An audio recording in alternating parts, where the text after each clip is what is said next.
Welcome, everyone, to Why Don't We Dress for Dinner Anymore? Today, welcome our guest, Rachel J. Penca, stylist extraordinaire, and my co-host, Melissa Pierce, documentarian and fashionista extraordinaire. And the woman who needs no introduction, senior style icon, Teddi Krochman. Thank you. So today I want to introduce Rachel Penca, as I said, who's a very extraordinary stylist from the Chicagoland area. In fact, Rachel grew up in the Chicagoland suburbs, not far from where I live now. She has a degree in advertising from the University of Illinois at Urbana-Champaign. She worked in corporate advertising for about 7 years, and then she took the leap into personal styling. Rachel worked for a local upscale boutique for a while, but was quickly snapped up by Nordstrom's, where she was promoted to their LA office to help manage one of their most prestigious designer departments, where she styled celebrity clients like Vivica A. And the rest is history. Today, Rachel has her own personal styling business, which also includes commercial styling and photo shoots. She's a professor of fashion styling at Columbia College and mentors young people on how to get started in the styling business. I think you just need to do a few more things, Rachel, and then you'll have a complete career. She's going to start truck driving pretty soon, but we're just, we're looking for new things. Rachel just she's not busy enough. Anyway, so because our program is focused on, and sometimes I tell this in the intro and sometimes I just weave it in, our program is really focused on the psychology of fashion, why we dress the way we do, what we communicate with the way we dress. So we're really looking at what your style says about you, what style says about society as a whole. So we're really looking at the psychology of fashion as opposed to what are the latest and greatest trends.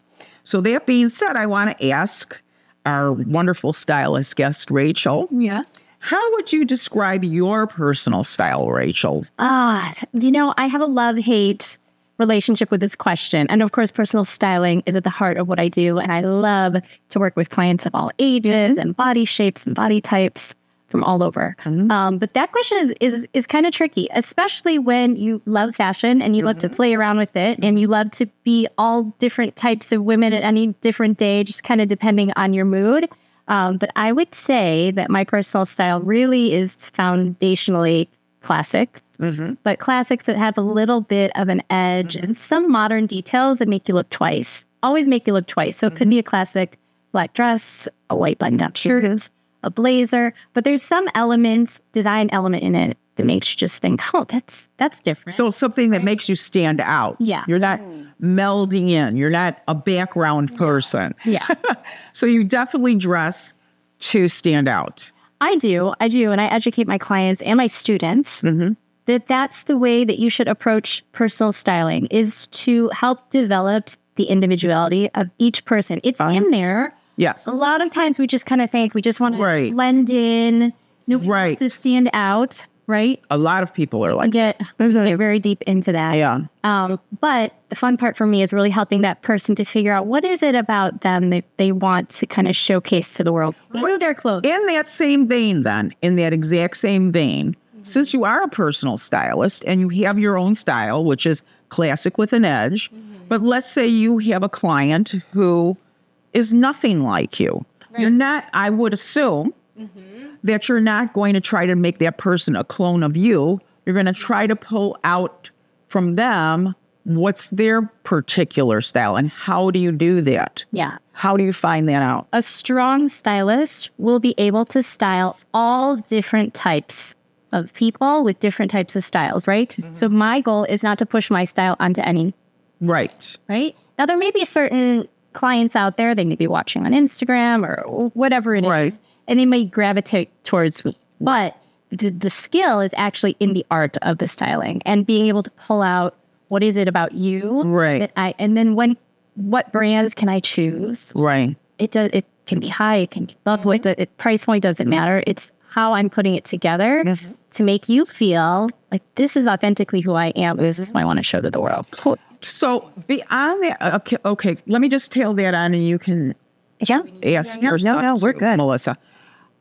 So are there like a set of questions that you ask your clients before you? Yeah.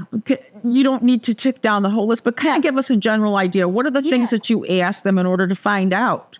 Right. What's their personality? What's their personal style? So we need to have a style consultation before I work with any client. Okay. There is a list of questions that I go through, but knowing first off that a lot of people haven't worked with a stylist before. It's the first time that you're actually vocalizing and communicating to someone else what it is that you like. Right. What colors do you like? What makes you feel really amazing? What silhouettes do you gravitate towards? So the first thing is to get them to actually talk about style, because it's not something that we normally do. The everyday person doesn't really sit down with anybody and talk about, what designers they like, where they shop. So I'm asking them first and foremost, tell me about your lifestyle. You can't dress a person unless you know actually what are they doing Monday through Friday? What are they doing on the weekends? What are they doing on the evening? What's their life like? Literally, and then put yourself in that person's shoes. Then how do they want to feel, right? How is it that they want to, kind of walk through this world? So I'm asking them about their lifestyle literally from Monday through Sunday. Then I'm asking them where do they typically like to shop? You will be able to find out a lot about a person by the brands that they choose, where they choose to shop, and then the energy behind that, right? So I have a lot of clients that are, for many years, were stuck in the Ann Taylor's or... Yes. And not to knock any brand. Not to knock the brand. No, but they're the easy kind of go-to. Go-tos that are at the mall. You know that it's there, but they don't branch out to anything else besides that. Or they don't have time to figure out what other brands are going to suit me within the price point that I'm looking for. Right. So ask them where they're shopping, and you'll see habits. We are creatures of habit. Oh, absolutely. We buy the same things. We look at the same things. Absolutely. And sometimes you need a stylist to help you break out of that. Right. And just really kind of hone in on what's working and what's not. So I ask them that. I do go into, obviously, I'm going to figure out their body shape.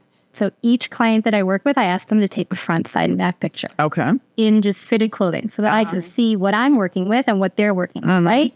And then we talk about what are the parts of their body that they're really happy with and they want to accentuate. Enhance, yeah. Some people would love to show off, right? All the curves, all the everything. Yes. Some people are more demure and conservative.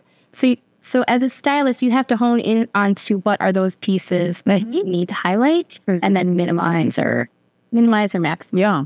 So it sounds like you do like a full assessment, almost kind of like what we did when I worked in behavioral health, because that was my past career. I was thinking about that. I was like, wow, this really sounds like therapy. Absolutely. Absolutely. Because when you're trying to assess somebody's mental health, you go through a whole lifestyle section. What is their life like? What are your habits or whatever on the weekends? What do you do during the week? What are your working hours?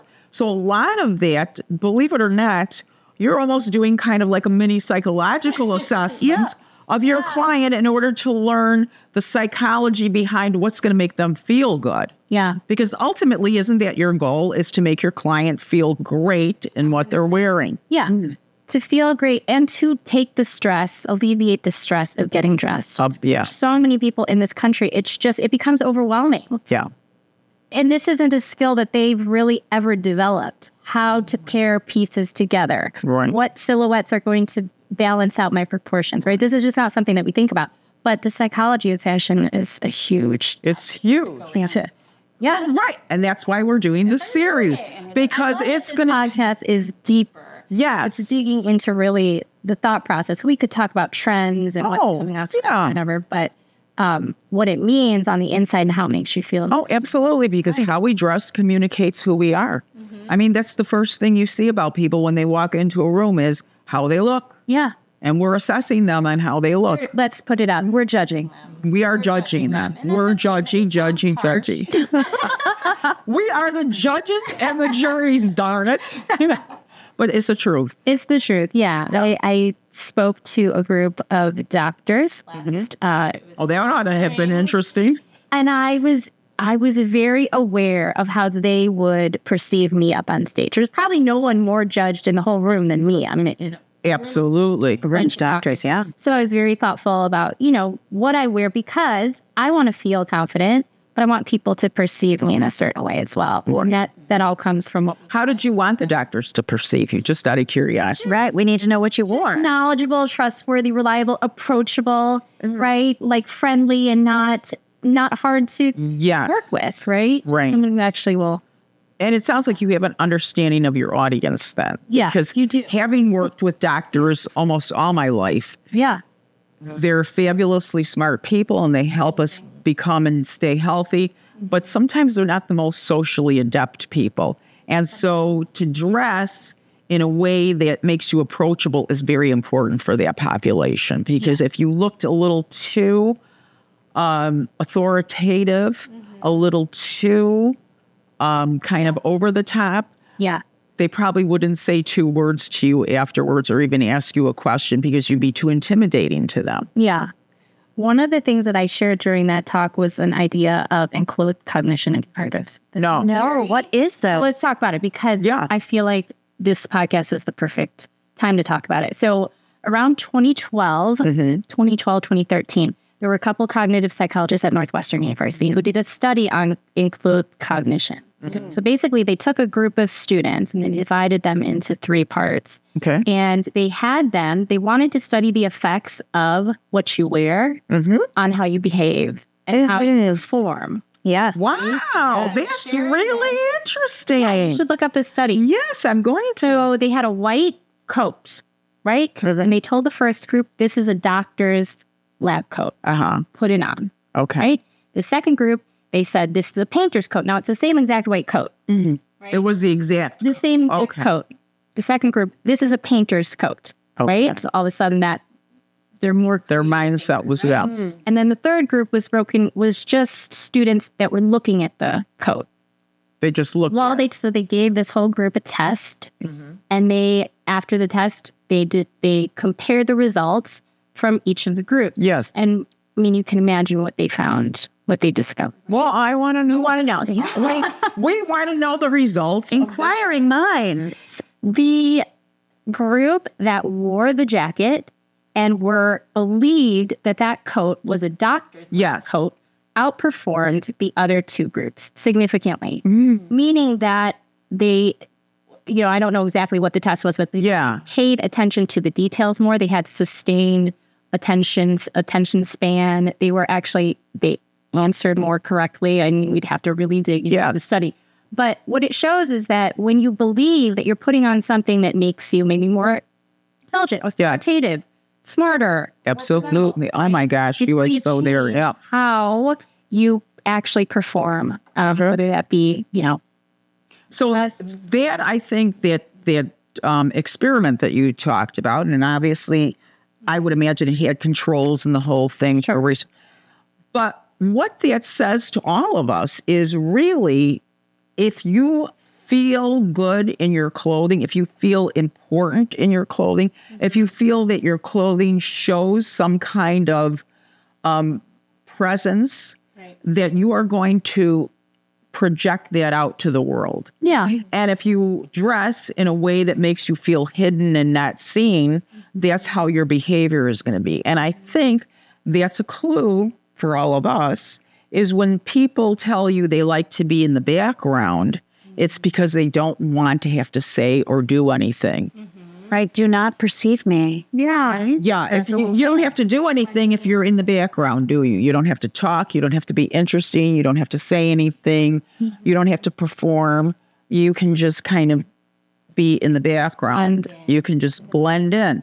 And so that tells you a lot about when people do dress to blend in, that there is a definite psychology behind the way we dress. Those people are not actively seeking out a stylist, though, either. Right? Someone who's seeking out a stylist is like, I need to stand out, but not only do I need to bring out my inner essence, I need to be perceived by this particular group of people or in this particular activity a certain way. And I don't know how to do it. Right. Because I heard you say that when I want to be perceived a certain way, like by these doctors, I was very intentional of what I wore to be perceived by this group of people over here. It had nothing to do with my innate style. It was a perception thing. Yeah.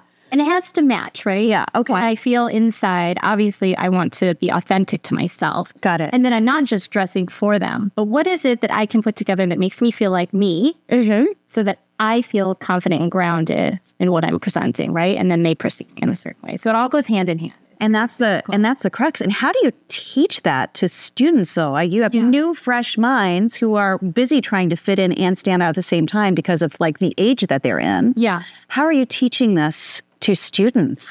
I love it. So styling is finally being recognized as a creative art. So let's just start there. It is an art. Absolutely. Of study. So Columbia College, just a few years ago, I started in 2022. Fashion styling has now become the largest concentration within fashion studies. Interesting. Which is so telling of our time. And that people are now realizing that within the fashion ecosystem, styling has such a huge part of that, right? Often, I believe, historically, styling and putting things together was just overlooked.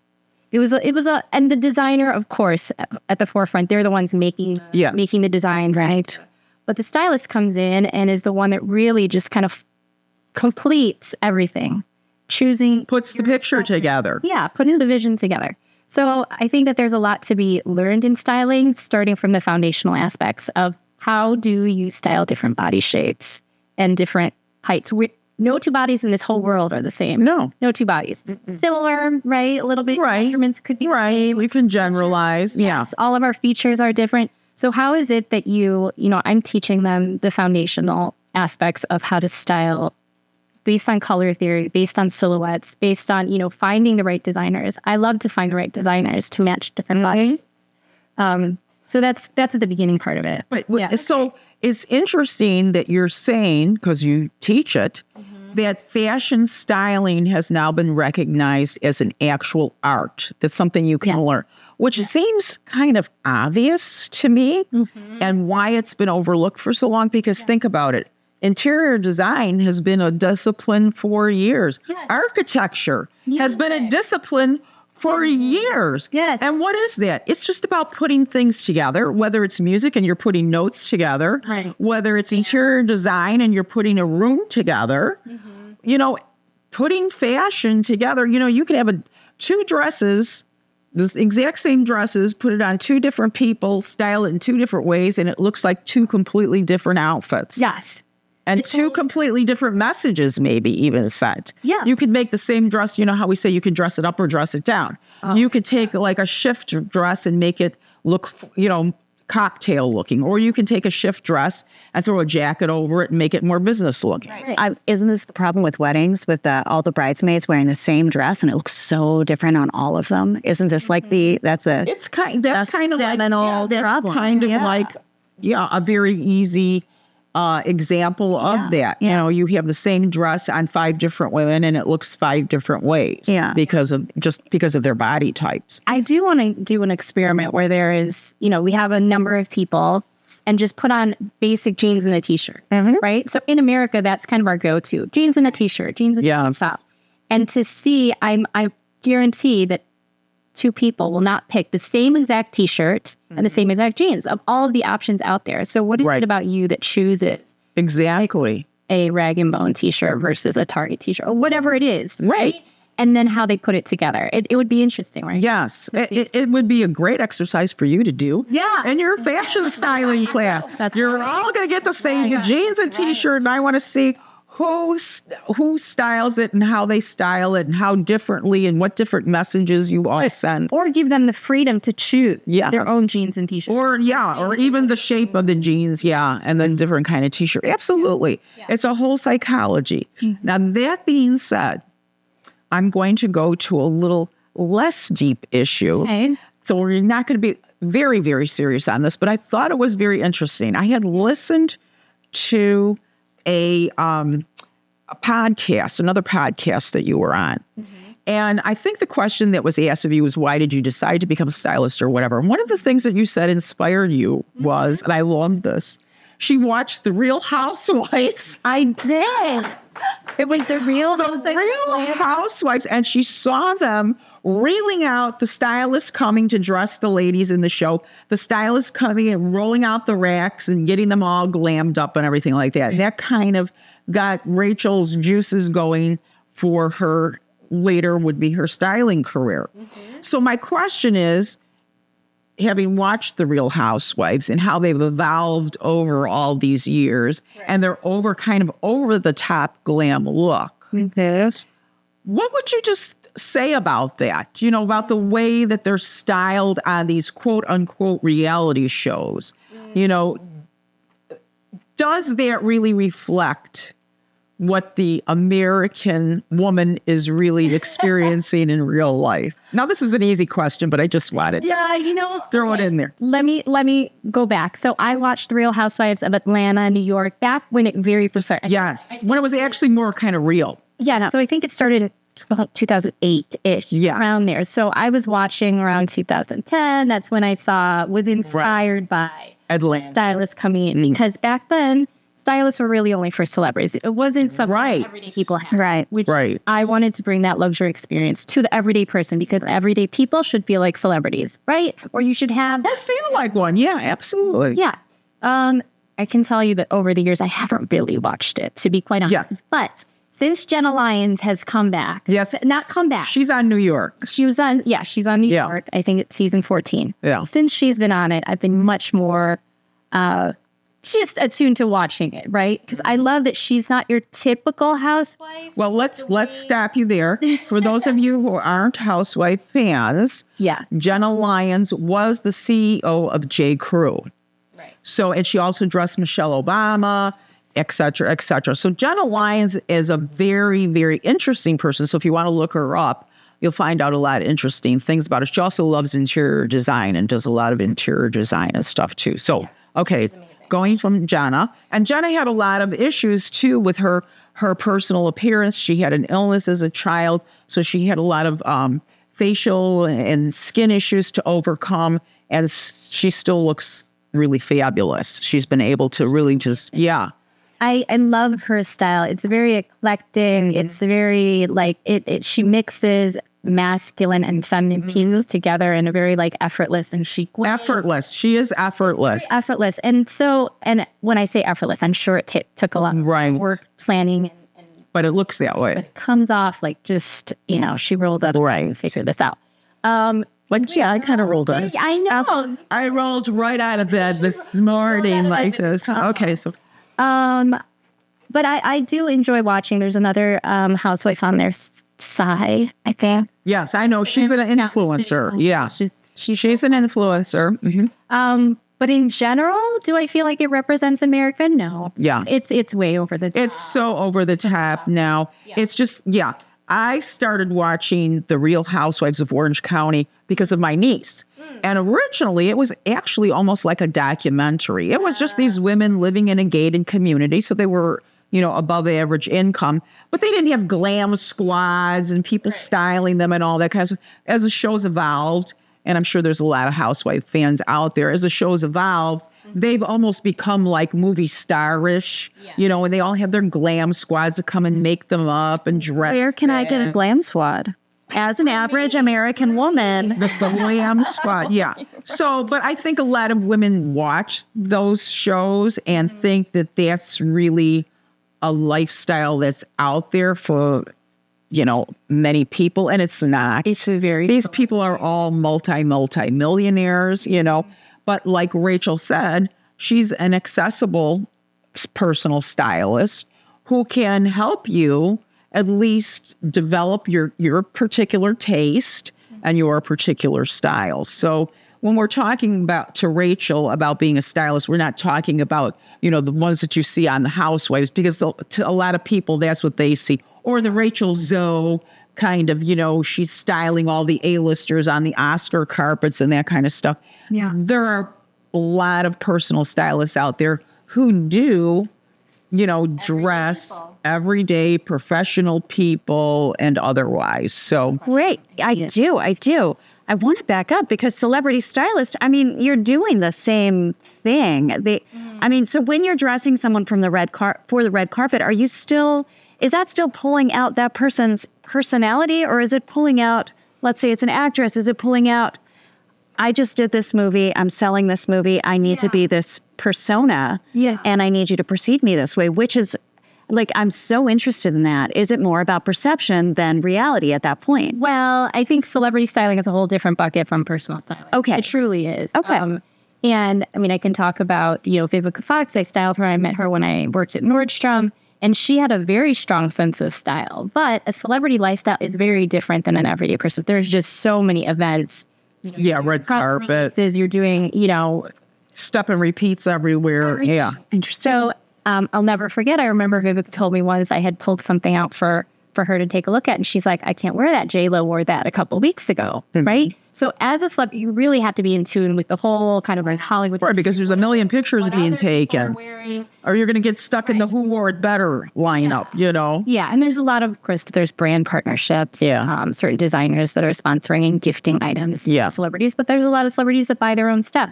So it just kind of depends. Are there really? Because I often think, to me, whenever I've seen, like little snippets of just celebrities, they always say, well, this was just given to me. I would never spend this, on a dress or whatever. And these are people that can afford to spend, it's funny. $20,000 on a dress. The irony, right? Yeah. The celebrities are gifted all of these items, but they're the ones that might be able to afford something like that. But again, think of that celebrity as a really an influencer or someone who's basically selling or helping to promote their image and their image and the brand. Yeah. Well, going in a different vein and being more local in our Chicagoland area, what's your perception of the Chicagoland area as far as fashion? How would you rate it in the fashion realm between New York, Chicago? Let's just stay in the United States. No, we don't even talk Europe right now. But let's compare Chicago to New York, Los Angeles. You've been to all three, I'm assuming. Of course. Where would you say Chicago lands right now on the fashion spectrum? I feel like the Chicago fashion scene has evolved incredibly. I've been around a while. Not as long, but as I've seen it kind of have its ebb and flow. Yeah. Now, Chicago fashion is rising up. It is. Huge way. And you have a lot to do with that. Oh. All of the influencers really here in Chicago, we all are just regular people in the fashion community and are enthusiasts, are really starting to show up and shine more than ever before. I hate to compare. We will never be New York. We will never be just like you will never be, each one of us are individual. Right. So it's like hard to compare, but you can be the best you. Right. Chicago can be the best. Right. Chicago. New York is the best at it. Well, let me ask you this then. Okay, so we don't want to compare. Yeah. But I'm going to compare anyway. Okay. You want to, I mean, no. I'm going to go there. This is how I'm going to put it, because this just popped right into my head. Okay. Because New York is a bigger city than we are. Okay. Denser too. And denser and bigger. More more populated, more people. But other than that, Chicago is also, we used to be the second largest city. Now we've declined a little bit. I think we're the third or whatever. But why does Chicago seem to be stuck? And there, because density of population, largeness, whatever, does that really account for the psychology of the way New Yorkers tend to take fashion?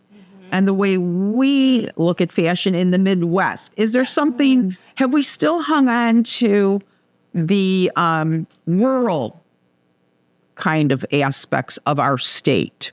We're very urban. Chicago is a city. It's one of the largest cities. Yeah. But is there still like a ruralization of the way we think and dress? Or is it just a bit more relaxed? And so we just. But why? I mean, why? What's your point? Relaxed. I would have to say from obviously you've been in New York. There's an energy in New York unlike anywhere. Absolutely. Anywhere else. Just. Absolutely. What is that? What is that? And there's a part of that. It's like, I don't give a fuck. I don't care.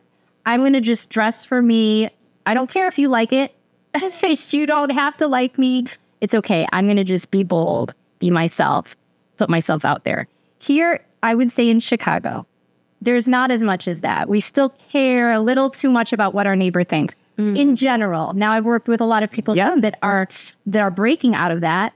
right? Which is a beautiful thing. Right. But there's a lot of people that still are like, well, how are people going to see me? How are people going to perceive me? And there's more of an attitude and a mindset to just let me blend in here. Do I hope to change that? Yes.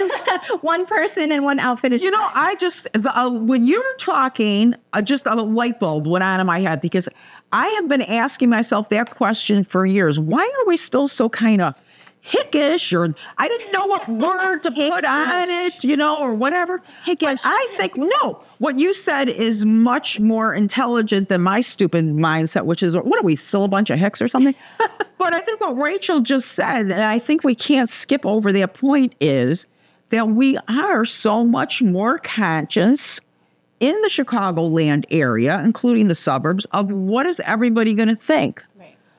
Are people going to think I'm showing off too much if I wear this? Or if I blend in, will people not bother me? There's more of, I think, we feel that we're being judged a lot more in Chicago. And we are what did we say? We're judgmental. We're judging. We are judgmental people. Mm-hmm. And maybe that is what is inhibiting our ability to grow as a fashion hub. Mm-hmm. Because like you said, when you go to New York, man, everybody's dressed out there. You got the naked cowboy, you got, the mohawks, you've got people just wearing black and.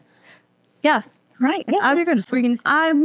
I was like, but the fashion scene here is growing. It's blossoming. We're starting to, and maybe thinking like psychology wise, maybe the internet is actually helping with this because people are actually a little more isolated, which helps remove the small town feeling of Chicago and helps that blossoming because they're thinking about their individualness within a global population instead of their individualness in a small town where they can be judged. So they feel what you're saying, Melissa, then is because of the internet that they feel part of a larger population of people who they see experimenting and doing all kinds of different looks and actually showing them off, getting good marks and likes and all that kind of thing. So it's kind of helping people break out of their shell. Yes. And Chicago is that place that people from small towns come to before they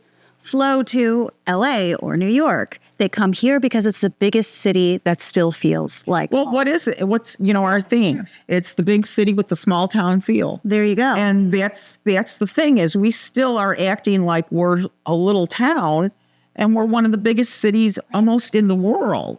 But what are you seeing in Chicago's, in their fashion scene specifically? So we have designers, we have stylists, we do a lot of commercial work here. Yeah. What are you seeing? What are you feeling is bubbling up now? Well, I would say I'm going to give a lot of credit to the Curio experience, which is how all of us met here. Absolutely. Shout out to Curio. Shout out to Curio. Hi, Ian. There are more organizations that are focusing on bringing this community together. Before, I felt very disconnected. I mean, I felt like I had to constantly go out and find who's the latest designer, who can I work with, what boutiques are bringing in the best styles, etc. But now I feel like there's more organizations that are focusing on making sure that whether I'm a stylist or whether we're an influencer, whether we're a designer, whatever, that you have a space to come together and network and meet. So I think that that's helping to rise up. Absolutely. Chicago Fashion Coalition is another one. Yeah. The Fashion Group International Chicago branch is another one. Yes. So we have, like you're saying, Rachel, more groups now that are bringing us together to be able to network and meet and be able to talk as a fashion community. Yeah. And we become stronger together. When you see, let's put it out there. When you go to the summer social where we just were, and you see all of us come together, we put on our summer outfits. Right? Loved it. And loved it. There on social media, that's what Chicago fashion looks like. Look at us all coming together. We're diverse. We've got all different styles. And so it makes more of an impact. I feel like before in Chicago, we didn't have that impact because we were isolated. We were siloed. We might have had one person really fashionable over out in Bartlett here and one person on the south side of Chicago. Right. But now it's all coming together, and that makes an impact. Yeah. And our community. You bring up a good point there with geography. Just Chicago is very spread out, so it's harder to become a community and see it all in one place. And this bringing together that Curio and everyone does is what's really making that happen. Yeah. Yeah. Well, okay, so I think we all agree that Chicago is coming together because we're doing more networking. I think the internet is extraordinary. You know, there's a lot of problems with a lot of these social media sites, but I think the one plus, especially for the fashion industry, has been more,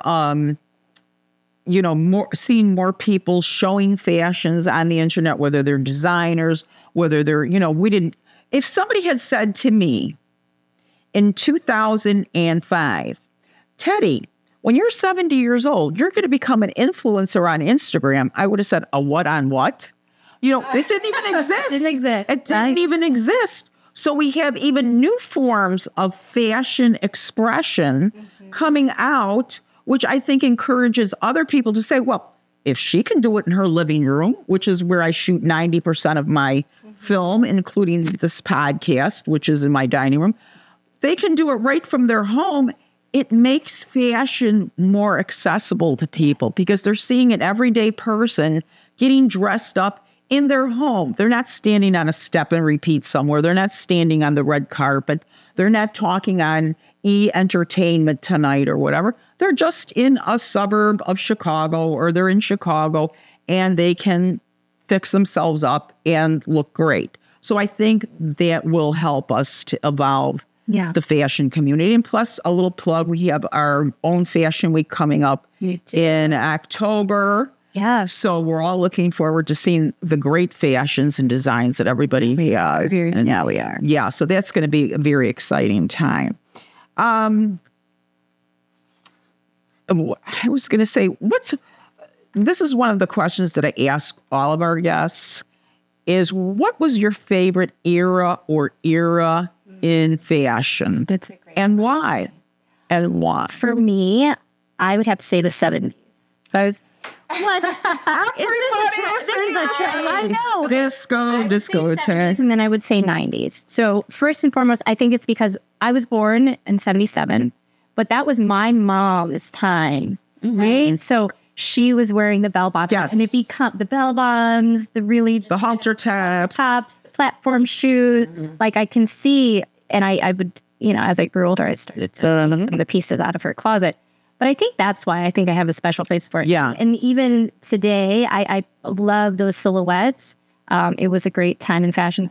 It was. Oh my God, wrap dress. There's so many iconic moments during that era. Of course, it was the start of like fast fashion and the quality wasn't as good. Well, and that's kind of disco. Moving into the disco part of it. Because don't forget, the early 70s was, like you said, it was the big bell bottoms. It was the halter tops. It was more kind of the free and loose. We had a lot of civil rights movements going on in the late 60s, early 70s. So we had that kind of free and loose, a boho chic kind of look going on. Yeah. And then as we went towards the later 70s was the disco, which was very influential on clothes. And we went more into the glittery stuff. And I think that was the opportunity to move into more of the kind of fast fashion that you're talking about, because it was very faddish clothing. You can't say the late 70s was fun in fashion, but it was hardly classic. You're not going to call those styles classic in any way, shape, or form. They were more of a fad kind of way of dressing. Yes, very trendy. Yeah, very trendy kind of a thing. The 50s, I mean, I would have loved to kind of see back then just how things were made with such intention. Oh, yes. Absolutely. Good quality. And that's diminished over time, but it's resurrecting again. So yes. Yeah. Ups and downs. So what about the 90s now? What drew you to the 90s style of my time? That's right. That was my time. So, I mean, I went to Catholic school. You may have heard this. I went to Catholic school all the way to 8th grade. And then in high school, so I started high school up to 91, 92. So that was when I really I went to public school. I went to Glenmore North. I got to express myself and choose different things.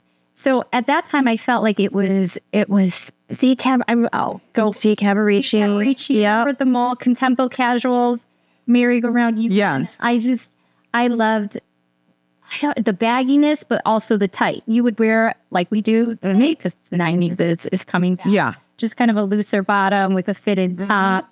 The lowest hip jeans possible. The 90s, I feel like, were still more high rise. And then when it came to Spears and Right. That was the tramp stamp. Yeah, Started. I was wearing those low-rise jeans in '94. The back of the jeans. Got terrible. I never did that. I was in my 40s by that time, so I wasn't doing the tramp stamps. But I remember it. I remember. Yeah.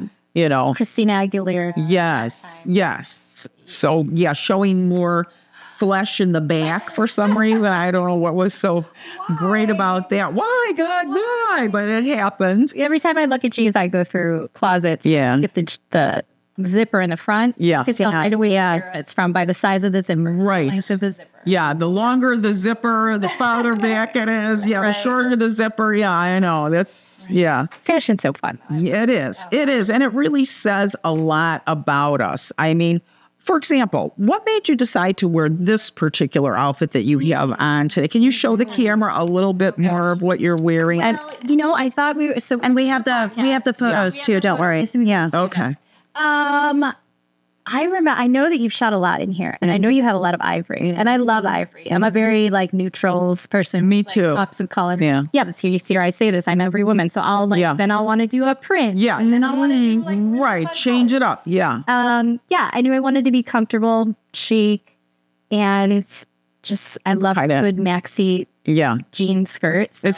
You can't see. If you're watching the video format or listening to the audio, you can't obviously see her whole outfit, but she's got this gorgeous crochet top on with a long white jean skirt with a big slit up the front. Very sexy. And the back. And the back. And front and back. It's right. Party in the front and so she had brought it today. That's all we got to say. But it's also very classic looking. They are classic cuts. It's gorgeous. It looks classy. Yeah. Thank you. It's sexy and classy. Yeah. Right. And that's, like you said, you're classic with an edge. So you're looking for clothes that you can wear for a long time that aren't going to go out of fashion. That's why one of my favorite eras in fashion is the 60s. In fact, I'm wearing kind of a 60s outfit today. Yes, because I think that even though we were wearing the extreme minis, and then in the 70s, of course, we had the hot pants with boots. Loved that. Loved that. We need to bring that back for the young girls. That was so cute. Pictures, what you do on the Instagram. Well, I didn't take a lot of pictures back then. Yeah. But I liked that period of time because I still think that those shapes, whether they're long or short or whatever, are classic. There are Doris Day pictures where they actually have actual fashion shows in them, that there isn't an outfit in one of those movies that you couldn't still wear today, that somebody would look at you and say, are you dressed up for a Halloween event or something? I mean, there's still classic sheath dresses. She always had the coat with the matching lining that would match the dress or whatever. But I mean, it was very classic looking clothes. Audrey Hepburn is another person. You look at her in Breakfast at Tiffany's. There's not one outfit in one scene that you couldn't wear today that somebody would say, what are you dressed up for? It's of course, her iconic look is where she's looking in the Tiffany's window, and you wouldn't wear that exact outfit because it's become so famous. It is costume-like. But when you think of that... This is Halloween. For Halloween. Yeah, everybody does. I mean, come on. Yeah. We all want to be Audrey Hepburn. Yeah. Very nice. But that Givenchy look is classic. I mean, that's a classic style dress. So that's why I love that period of time too, Yeah, that's great. So anyway, so we can end our show because I think we're running short on time. I just wanted to know, why do you think that we become such a casual dressing society? I mean, as a whole, it's not even just the Chicagoland area, but anywhere I travel, everything seems to be much, much more casual than, let's say, back in the 60s, 70s, 50s. The 50s, when I'm remembering my mom, and I was just a little kid, and my mother would have to say to my dad, oh, we're going out to dinner tonight. I got to get dressed. Right. My mother wasn't going to wear, what she was wearing to go to the grocery store to go out to dinner. Today, I see many people who look like they had just come from the grocery store and they're out to dinner. It's become accepted. So what do you think has helped with the psychology of such a casual look? So we're in 2024 now. Now I've seen this casual vibe starting probably maybe 2010-ish. But really, don't forget we're coming out of COVID. So I think that has a lot to do with it, because during COVID, we were all just in sweatpants and everyone was at home doing things. But I do think that in general, it's just this feeling of it doesn't matter.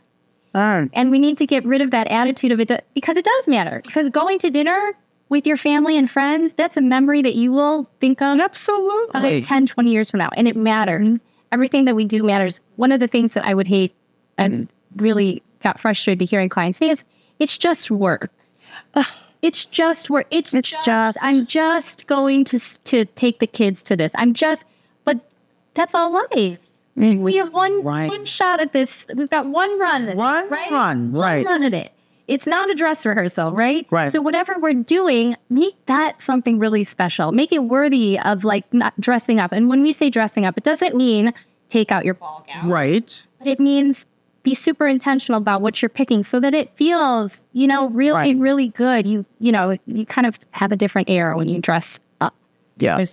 Absolutely. Yeah. And I think you bring up a good point that people, and I think, and correct me, Melissa, if I'm, dreaming this up or something, but I remember when we were interviewing the fashion designer, Donna Asadi, she said something very similar to what Rachel just said, is that, and she compared it to European society, where in European society, they dress and they do things with more purpose overall than we do in the United States, whether we feel overwhelmed as moms or you have to take care of this person, that person. The thing that I hear a lot is that women always take care of themselves last and everybody else is taken care of first. Where in Europe, women take pride in their appearance still, and that family experiences and everyday experiences are taken a little bit more seriously than like you're describing, Rachel, which is it's just this or it's just that or nothing seems to be special enough to people anymore. We're trivializing our lives. That's what's happening. Something else that Dana said, which I actually found fascinating, because there are a lot of studies out that say, the United States, it's the hardest working nation in the world. We work a lot. We hustle. We're very, very busy. And that is something that Dana pointed out. She's like, American women move. We go. And so people are too busy that it's just something that they have kind of jettisoned. But when you put it into the perspective of we are trivializing what our days are, it's just this. It's just breakfast. It's just then it's really. You're trivializing your life. Well, you're trivializing your life. So it's not that just that you're busy. It's that none of the busy things you're doing matter. Right. It's just another function that you get to do. Yeah. It's just another chore. Schlep through. I called it the schlepilization of America. Yeah. Wow, that's fantastic. That's like a whole nother conversation. I wish we had you for another hour, because that's really. We should do another conversation. Absolutely. Yeah, well, we should. Can I just say something, ladies? Because just so I can tie in with this. I can tie in exactly with what both of you are saying, because one of the things that I do on my Instagram, little plug for Teddi Loves Fashion, is that I actually show people the outfits that I wear when I go to Costco to go grocery shopping. Yeah. And I think it's important because, like you were saying, Rachel, for me, when I go grocery shopping, I'm a retired woman. So on that theme, to me, even going to Costco is important. I'm a retired person. I'm not out and about every single day like I was when I was in my professional life. So going to the grocery store is a special event for me. So I wear my cute shorts. I wear a duster. I wear a cute little graphic tee. I put my hair up in a bun just to make myself feel a little bit better when I'm going out, going shopping. I love to food shop. I love to cook. I'm a foodie. So for me, that's a special event. So all we're saying, I think, when we wrap up today is that we can say that the three of us do agree that if any of you take anything away from today's podcast, try to make your life a little bit more special by putting something a little special on wherever you go, because wherever you go is very special because it's your life. So thank you very much, Rachel, for joining us today. You had such an interesting perspective on everything, and we really enjoyed having you, and we'll need to do a part 2 because there is so much to talk about. There is. I could sit and chat with you guys all day. Thank you so much. You're a great. So, Melissa, our conversation with Rachel was really, I thought, so engaging. I just loved her. She's got so much insight on style and she's got so much experience. It's really great just listening to her talk. I think one of the questions that was my favorite that we asked her was, how did she think Chicago compared to New York and Los Angeles as far as fashion? And her response was, well, Chicago will never be New York as far as a fashion hub, but we can be the best Chicago we can be.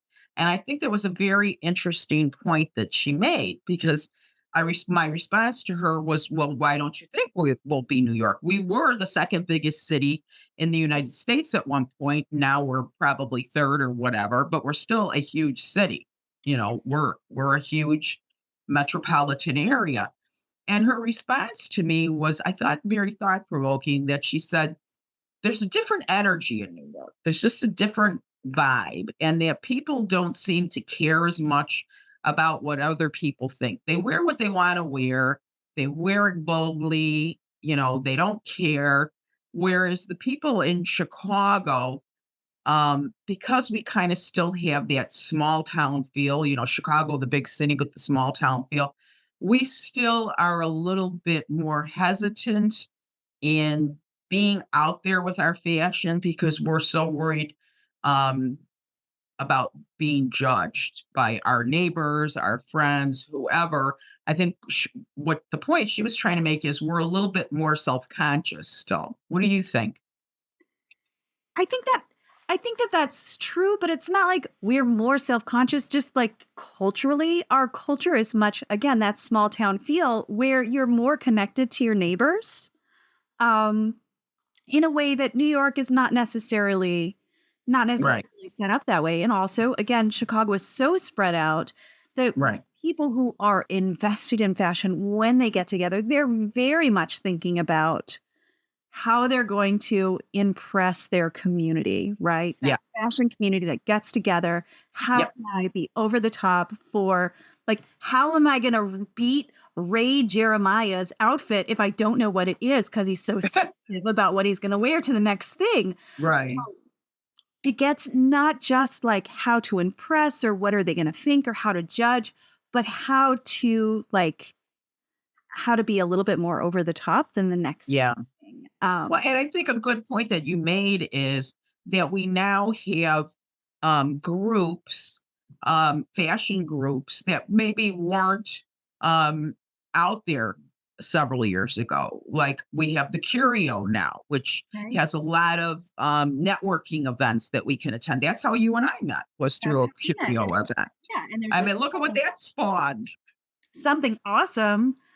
Something awesome, right? And there's the Chicago Fashion Coalition, and there are a bunch of the student groups, and everyone's kind of coming together. Chicago Fashion Group International, which we have the Chicago branch here, and of course there's the big New York branch. So there's a lot more going on to bring people like you and I who love fashion and maybe didn't have access to the fashion world before as much. So like when we go to these fashion events, people are really putting it out there. So that's a good thing. And also, I think because Chicago has that small town feel, we don't dress as much. Also, because it's just a little more laid back feeling. It is. Than New York. New York, if you leave your house and you go, 7 miles down the road, you're in a different neighborhood, a different place entirely. You're not going to go back home. Whereas we might. Yeah. So we tend to be a little more relaxed in what we wear. Yeah. Yeah, I agree with that. Chicago, I think, does keep up with the times as far as fashion. So it's not like, we're, 10 years behind or something in fashion. I think we tend to be, even though we're a blue state, we're a very liberal state, we tend to be a little bit more, I think, conservative in the way we dress out here. Although certainly there are people, like you said, in the fashion community who just put it right out there. I think you also made a really good point in the podcast that we used to be very kind of siloed before. Um, our only access to fashion really was, when you think about it, either we're looking at the fashion magazines, which had 5'9", tall, thin models who were 20 years old wearing fashions in Vogue, or we had the movies, or TV. But that was really the only kind of outside access that we had to fashion. Where now, as you had said, we have social media. And Right. so we see people like you and me, regular people, modeling clothes in our living room, and showing people all over the United States, oh, this is how I put this outfit together that was sent to me. Or I just bought this outfit and I added these earrings and I did my hair this way or whatever. So people now have a broader feel of Right. how people dress all over the country, and just regular people. They don't necessarily have to be movie stars or fashion models. It's just people who enjoy the art of dressing.